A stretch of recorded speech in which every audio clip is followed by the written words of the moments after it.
I'll give an example.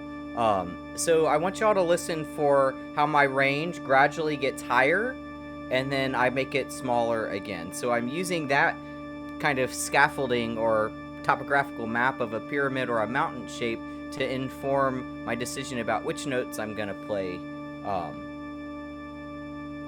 which in which order, I guess.